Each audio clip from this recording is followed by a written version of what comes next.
Vemos en la palabra que Jesús fue que fue crucificado, esos clavos que fueron clavados en su cuerpo, esa corona de espinos. Pero hermanos, cuando vemos a detalle lo que el Señor hizo y lo que Él sufrió y padeció, créame que cambia su perspectiva. Por eso tiene que verlos con los ojos del Espíritu, no como, ay, otra vez, otro servicio, ay, yo no sé por qué mis papás me trajeron, otra vez. Esto es su victoria, ¿saben? Esto es nuestra vida. Vea las cosas del Señor con los ojos de la fe. Y de aquí vamos a seguir adelante. Esto que les voy a leer es el resumen o un extracto de lo que un historiador que se llama Josephus, asumo que en español sería Josefo, ha descrito, y otros historiadores han concordado con él, cómo es que fue la crucifixión de nuestro Señor Jesucristo. En el momento en que Jesús fue crucificado, el agotador acto de la crucifixión estaba enteramente en manos de las autoridades romanas. Este castigo estaba reservado a las personas que cometían las infracciones más graves, generalmente a los que habían cometido algún tipo de traición a la patria o habían participado o patrocinado el terrorismo de Estado. Debido a que Israel odiaba a las tropas romanas de ocupación, con frecuencia surgían insurrecciones entre la población. Y como medida disuasoria para evitar que la gente participara en revueltas, la crucifixión se practicaba regularmente en Jerusalén. Al crucificar públicamente a quienes intentaban derrocar al gobierno, los romanos enviaban una fuerte señal de temor a quienes pudieran verse tentados a seguir sus pasos. Una vez que el ofensor, o el que iba a ser crucificado, llegaba al lugar donde se iba a realizar la crucifixión, lo colocaban sobre el travesaño que llevaba con los brazos extendidos. Luego un soldado clavaba un clavo de hierro de 5 pulgadas o 12.5 centímetros en cada una de sus muñecas, no en las palmas de las manos, hacia el madero. Después de ser clavada a ese madero, la víctima era levantada con una cuerda y ese madero se dejaba caer en un hoyo en la parte superior, y cuando ese madero caía en la ranura en la tierra, la víctima sufría un dolor insoportable cuando sus manos y muñecas eran torcidas por el repentino movimiento brusco. Luego, el peso de la víctima hacía que sus brazos se salieran de sus cuencas. Este historiador escribe que los soldados romanos, motivados por la ira y el odio, se divertían clavando a sus prisioneros en diferentes posturas. La crucifixión era verdaderamente una terrible prueba. Una vez que las muñecas de la víctima estaban aseguradas en su lugar, en ese madero, los pies venían a continuación. ¿Puede ir viendo eso? Está esa cruz, ese madero. Y la víctima, en este caso Jesucristo, estaba literalmente siendo colgado solamente de las muñecas de sus brazos. O sea que los pies aún no habían sido clavados. Todo su peso estaba literalmente sobre sus brazos, con la cruz ya puesta en el suelo, ya levantada. Los pies venían a continuación. Primero las piernas de la víctima se colocaban de modo que los pies apuntaran hacia abajo, con las suelas presionadas contra el poste en el que estaba suspendida la víctima. Así.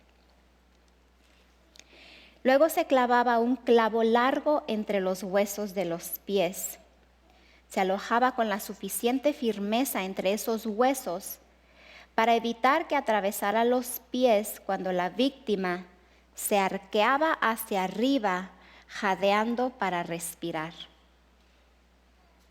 ¿Puede imaginarse eso? Clavados sus pies, sostenidos tan fuertemente para que no se movieran o no rasgaran más los huesos, cuando en este caso Jesús hacía esto para poder respirar. Para que la víctima pudiera respirar, tenía que impulsarse hacia arriba por los pies que estaban clavados a la viga vertical. Sin embargo, debido a que la presión sobre sus pies se volvía insoportable, no le era posible permanecer mucho tiempo en esa posición, por lo que eventualmente colapsaba nuevamente en la posición colgante. No podía sostenerse de los pies por el dolor tan extremo que tenía.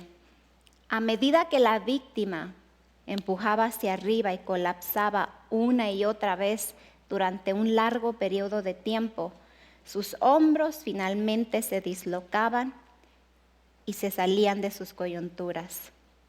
Pronto los hombros desarticulados eran seguidos por los codos y las muñecas. Estas diversas dislocaciones hacían que los brazos se extendieran hasta 9 pulgadas más de lo normal, lo que provocaba terribles calambres en los músculos de los brazos de la víctima y le impedían seguir empujando hacia arriba para respirar.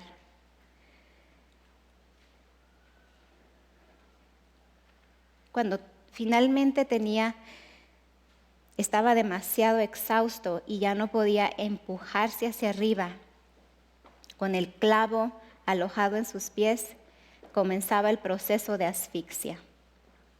Jesús experimentó toda esta tortura. Cuando se dejó caer con todo el peso de su cuerpo sobre los clavos que estaban clavados en sus muñecas, se enviaba un dolor horrible e insoportable a sus brazos, que luego se registraba en su cerebro.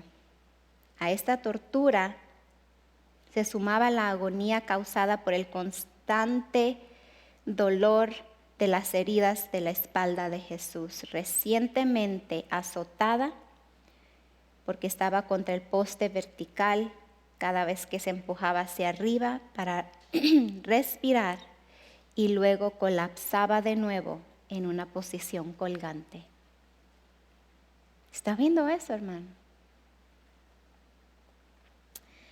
Debido a la pérdida extrema de sangre y de la hiperventilación, la víctima comenzaba a experimentar una deshidratación severa. Podemos ver este proceso en la propia crucifixión de Jesús cuando exclamó, "Tengo sed", en Juan 19:28. Después de varias horas de este tormento, el corazón de la víctima comenzaba a fallar. A continuación, sus pulmones colapsarían y el exceso de líquido comenzaría a llenar el revestimiento de su corazón y pulmones, lo que se sumaría al lento proceso de asfixia. Cuando los soldados romanos venían a determinar si Jesús estaba vivo o muerto, clavando una lanza en el costado de Jesús, un experto señaló que si Jesús hubiera estado vivo cuando el soldado hizo esto, el soldado habría escuchado un fuerte sonido de succión cuando por el aire que se inhalaba más allá de la herida recién hecha en el pecho. Pero la Biblia nos dice que el agua y la sangre mezcladas brotaron de la herida que había hecho la lanza, evidencia de que el corazón y los pulmones de Jesús se habían cerrado y estaban llenos de líquido. Esto fue suficiente para asegurarle al soldado que Jesús ya estaba muerto. Era costumbre que los soldados romanos rompieran los huesos de la parte inferior de la pierna de una persona que estaba siendo crucificada, lo que hacía imposible que la víctima empujara hacia arriba para respirar. Y por lo tanto, se asfixiaba a un ritmo mucho más rápido. Sin embargo, por la sangre y el agua que brotó del costado de Jesús, ya se le consideraba muerto. Como no había razón para que los soldados aceleraran la muerte de Jesús, sus piernas nunca fueron rotas. Y eso es algo breve de la muestra de una crucifixión romana. Y eso lo hizo Jesús por usted y por mí. Así que no es una crucecita como tal. No es nada más cargar una cruz como un reflejo de que somos cristianos. Esto es algo terrible que el Señor pasó. Es algo terrible. La descripción anterior de la crucifixión fue exactamente lo que Jesús experimentó en la cruz cuando murió por usted y por mí. Por eso Pablo escribió, y estando en la condición de hombre, se humilló a sí mismo, haciéndose obediente hasta la muerte y muerte de cruz. Filipenses 2:8. Qué tremendo.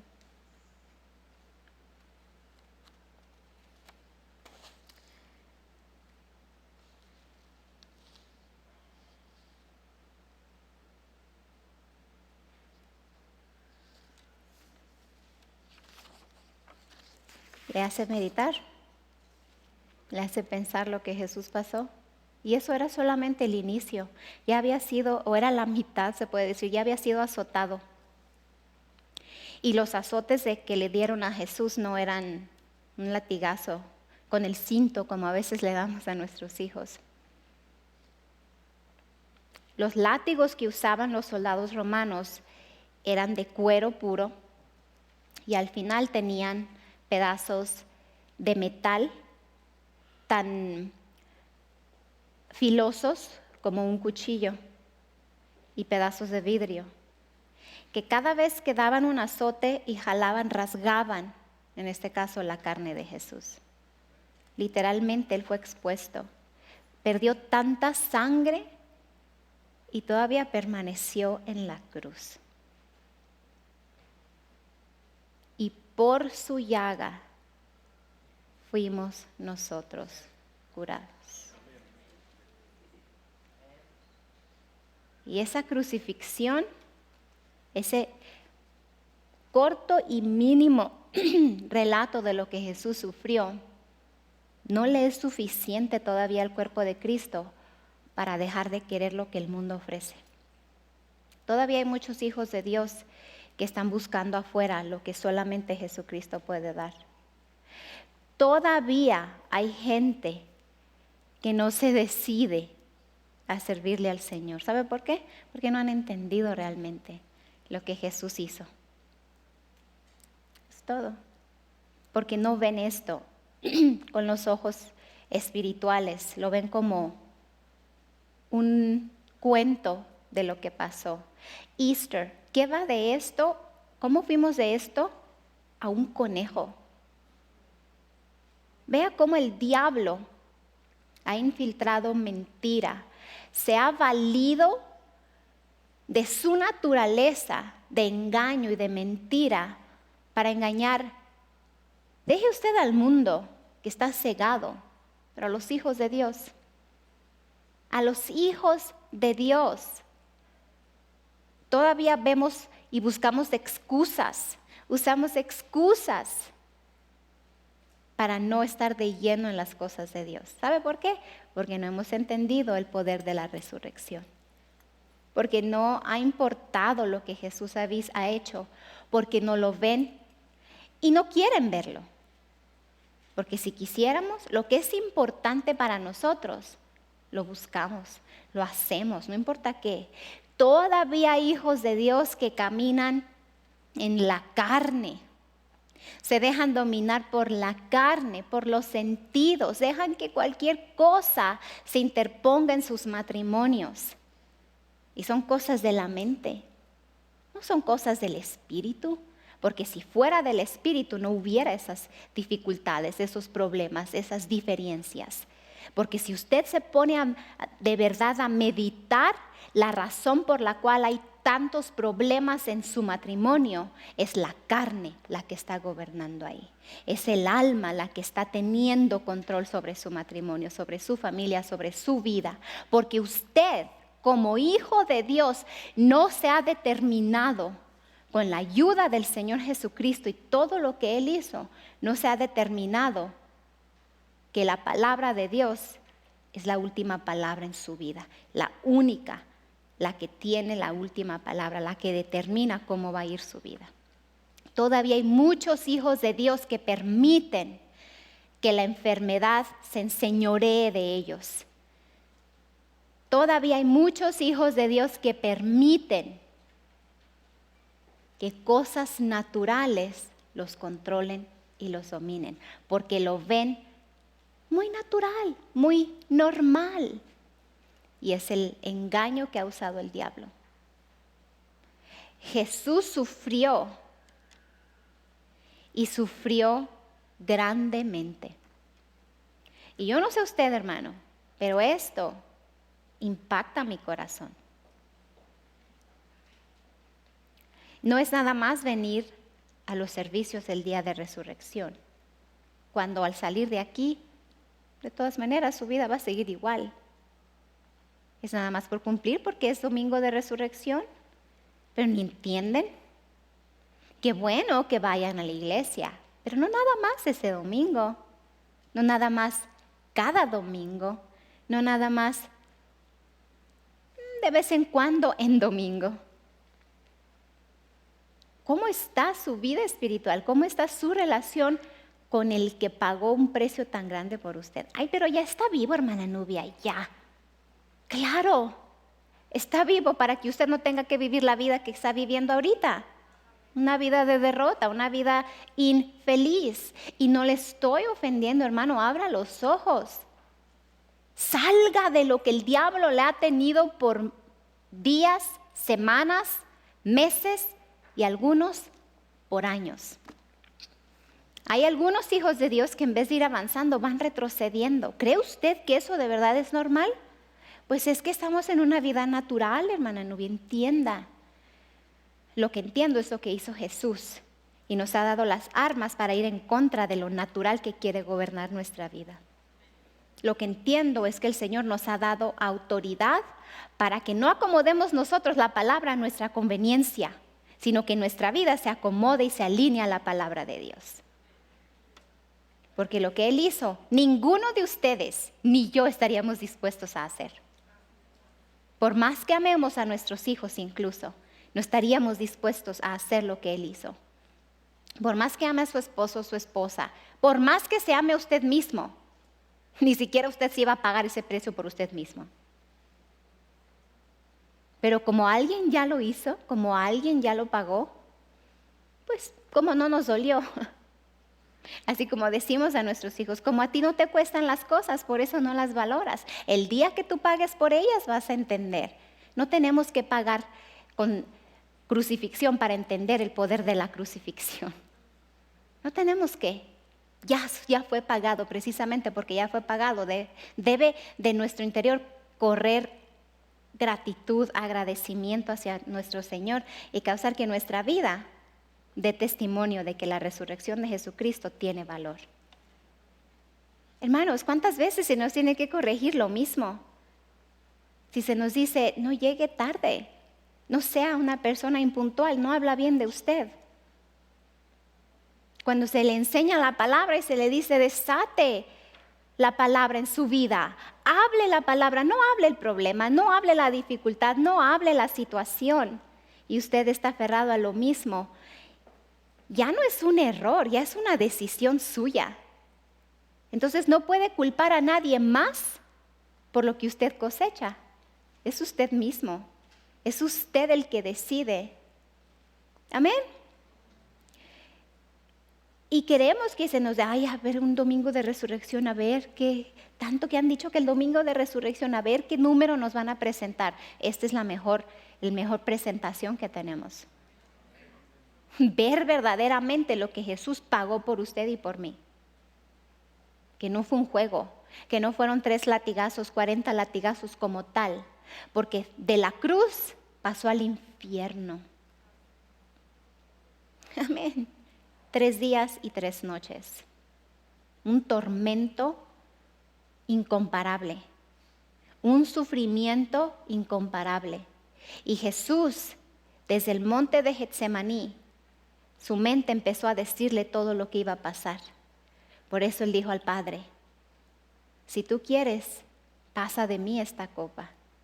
Porque él sabía, ya su mente empezaba a decirle, su tormento fue espíritu, alma y cuerpo.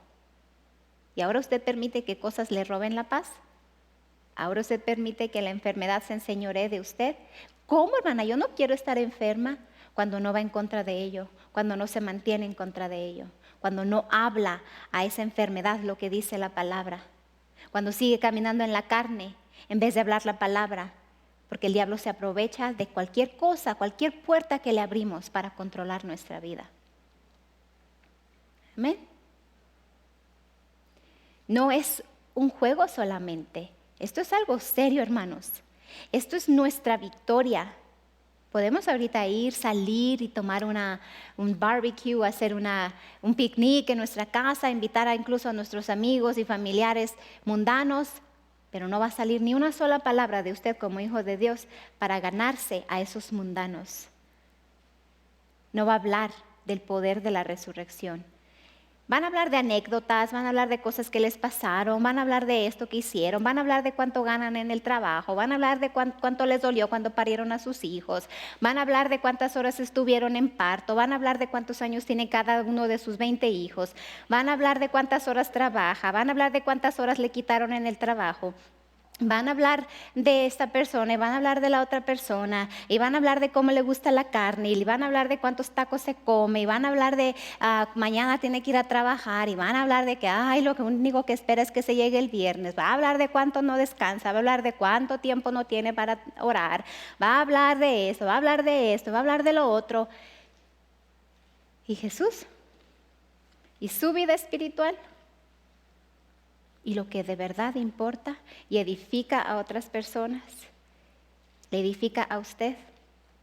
No me malentiendan, no estoy diciendo que a veces podemos conversar y claro que podemos tener un buen tiempo, pero hermanos, cuando toda su conversación está alrededor de todo lo que nada tiene que ver con la palabra de Dios, de la abundancia del corazón, habla la boca.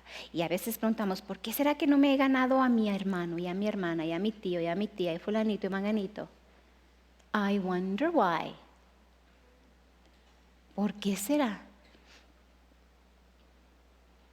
Si usted les da el testimonio de nunca llega temprano, siempre tiene una excusa, siempre se está quejando, cuando es una cosa es otra, nadie se le quiere acercar porque tiene una cara de pocos amigos. Amén. Si usted va a hablar de un logro, exalte al Señor. Si usted va a hablar de una anécdota, ¿cómo es que se acomoda la palabra a esa anécdota? ¿Qué trató el Señor con usted a través de esa anécdota? ¿Qué recibió usted a través de esa anécdota? Amén. Todo el tiempo el Señor, claro, porque su herida es nuestra libertad. Porque su sacrificio es nuestra victoria, porque su resurrección es nuestra victoria. Amén. Qué tremendo está esto, hermanos. Yo la verdad que me gozo por lo que el Señor hizo por nosotros. Y que eso no sea nada más, ahorita que y usted ya está pensando, ya tenía yo la parrilla lista con el carbón, y ahorita ¿cómo lo voy a hacer ya que vaya a la casa? Sí, tenga su barbecue. Téngalo, váyase a comer en un restaurante, pero medite estas palabras. Medite en su vida, examine su vida, si de verdad su vida está dando testimonio. Y si no está dando, ya no estamos hablando de que entre en condenación, pero hermano, ¿cuánto tiempo más va a seguir así? ¿Se fija que el Señor no viene físicamente a causar que usted cambie su estilo de vida? No lo va a hacer Él físicamente, porque iba a violar lo que estableció de que usted y yo tenemos libre albedrío. Él quiere que usted y yo caminemos en una percepción espiritual en la cual vamos creciendo día con día, y que la carne no se vaya enseñoreando de nosotros, sino que sea el Espíritu de Dios en nuestro espíritu el que va causando, animándonos, exhortándonos, motivándonos a que ya salgamos de esas actitudes que a veces tenemos, que nos han controlado por años incluso. Ya quiere que salgamos de eso porque se han vuelto una traba para que no sigamos adelante, para que no crezcamos, para que más y más gente se aleje de nosotros en vez de querer acercarse por lo que podemos darles a ellos. No, prefieren alejarse o trabajar con nosotros, pero con pincitas, porque no saben cómo vamos a reaccionar. ¿No cree usted que eso no va con un hijo de Dios o una hija de Dios? Que es lo mismo, siempre, siempre y siempre. Basta ya. Lo que Jesús hizo por nosotros es más poderoso que su carne. Pero usted tiene que anteponer las cosas de Dios y poner la palabra en su corazón para que de verdad haya un cambio genuino y cambie su mente, su manera de pensar, su manera de ver y hacer las cosas. Amén. ¿Está cayendo en su corazón esto? Tiene que hacer un impacto todo lo que Jesús hizo por nosotros. Amén. Póngase de pie, vamos a participar de la comunión y seguir, porque sé que tienen ahí sosteniendo la copa. Me vamos a seguir hablando de esto. Aleluya, mi Dios, gracias te damos. No está aquí, pues ha resucitado, dijo el ángel. No lo busquen aquí, ha resucitado. Y resucitó en gloria, en victoria para usted y para mí. Padre, te damos gracias. Gracias por enseñarnos, mostrarnos, por hacernos ver, mi Dios, lo que Jesús padeció, sufrió, pasó por nosotros.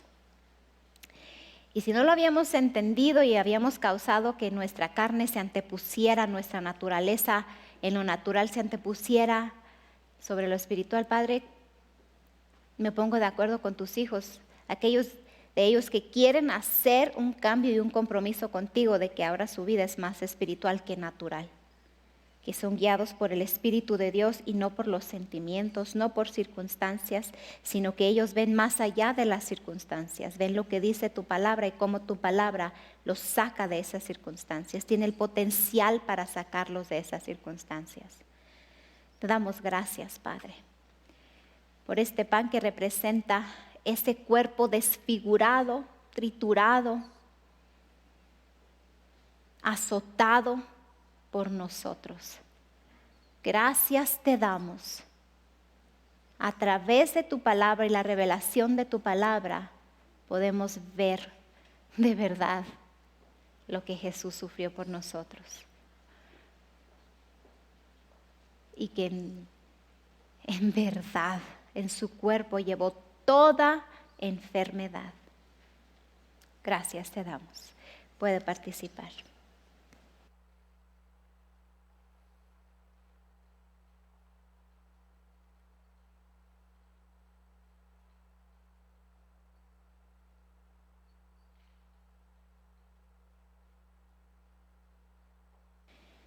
Puede ver ahora sí esa sangre preciosa que fue derramada. Sangre preciosa, un precio alto. Un precio alto, ¿entiende eso? Nos compró. Se pagó un precio por usted y por mí. Valore. Para que ahora si usted le diga a sus hijos, hasta que te cueste vas a valorar. Valore usted ahorita lo que Jesús pagó por usted. Aleluya, Padre, gracias por esta sangre preciosa.